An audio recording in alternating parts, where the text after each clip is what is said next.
নাহাকুম আনহু ফান্তাহু। নবীজি যা করেছেন তুমি তা করো, নবীজি যা ছেড়েছেন তুমি তা ছাড়ো।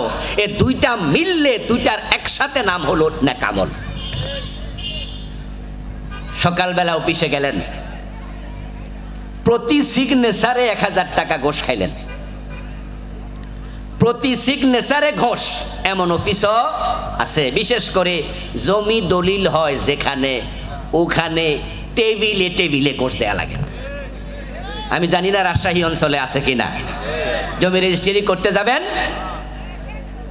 বলবেন যে ভাইজান রেজিস্ট্রি ফি কত লাগবে, তখন জবাব দেবে যে রেজিস্ট্রি ফি তো লাগবে 3.5 লাখ টাকা। আচ্ছা, কি কি টাকা, কোন কোন খাতে একটু বলেন তো। বলবে সরকারি ফি এত, স্টাম্পের দাম এত, আমি যে দলিল লিখবো আমার এত, সব মিলে 3,20,000। তো 3.5 লাখ বললেন যে, বাকি 30,000 টেবিল খরচ। টেবিলে খায় না টেবিলওয়ালা খায়? যে টেবিলওয়ালা খাবে ওলা বেতন পায় না? তাহলে যেটা খাচ্ছে এটা হালাল না হারাম? সে ঘোষ খাচ্ছে।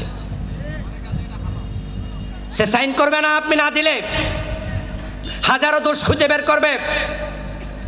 এখন পকেটে টাকা 500 টাকা, সিগনেচার 500 টাকা, পকেট দুইটা ভর্তি। তারপরে এবার জোহরের আজান হলো, হাইয়া আলাস সালাম। আজান শুনে আল্লাহর বান্দা বলে, ভাই দিলে তাড়াতাড়ি দেন, আজান হয়ে গেছে।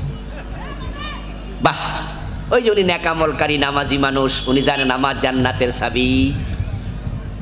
পকেটে গোশের টাকা নিয়ে আল্লাহর সামনে দাঁড়িয়ে অবুদু অবস্থায় উনি নিয়ত বেঁধে পড়ছে, ইয়াকা না'বুদু ওয়া ইয়াকা নাস্তাঈন। আল্লাহ আমি তোমার গোলাম। আর সে আজিমের মালিক বলে, গোলাম পকেটে এগুলো কি? তুমি হারাম খাবে, আবার এটাকে নামাজকে নেকামল মনে করে জান্নাতে যাবে, দোস্ত এটা হবে না।